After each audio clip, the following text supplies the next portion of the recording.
začiatok chvíľ chcel predĺžiť, ale nakoniec lopta aj tak ide Gazangovi gól! Filipa Zango, 12. minúta! Neuveriteľná strela a Trnava vedie na tehelnom poli. Fantastická strela Hazanga, to je...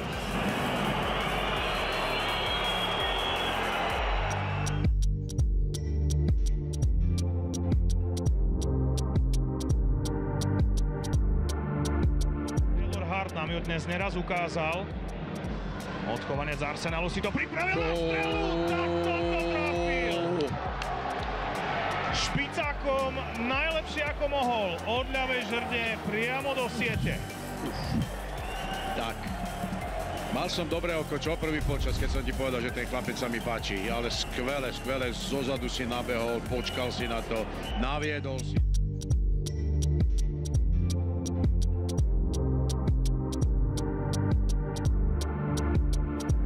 Kristian Herc a Joroho vykop do pokutového územia. Bol tam Bartol Barišič, ale najvyššie vyskočil Adama Drábe. Pozor ešte na Ramadana, 1-1. 36. minúta, 6. presný zásah sýrskeho reprezentanta. Nech sa páči.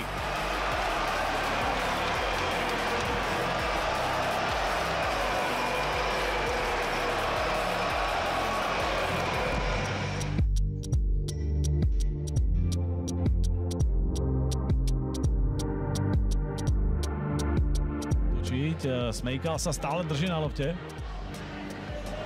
Navyše sa tam jeden z Ružomberčanov pošmykol. Smejkalova strela, nádherný gól! Vyrovnané 1-1, tak Smejkal si teraz zobral slovo a prehovoril do dia tohto stretnutia presným zásahom s poradovým číslom 2 v našej najvyššej futbalovej súťaži. Ale nádherne trafené po sole.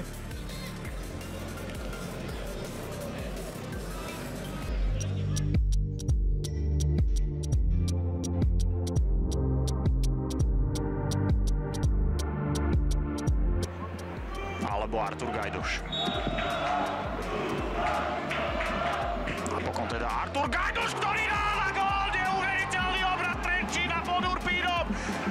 AS vyhráva v 89. minúte nad Banskou Bystricou 3-2.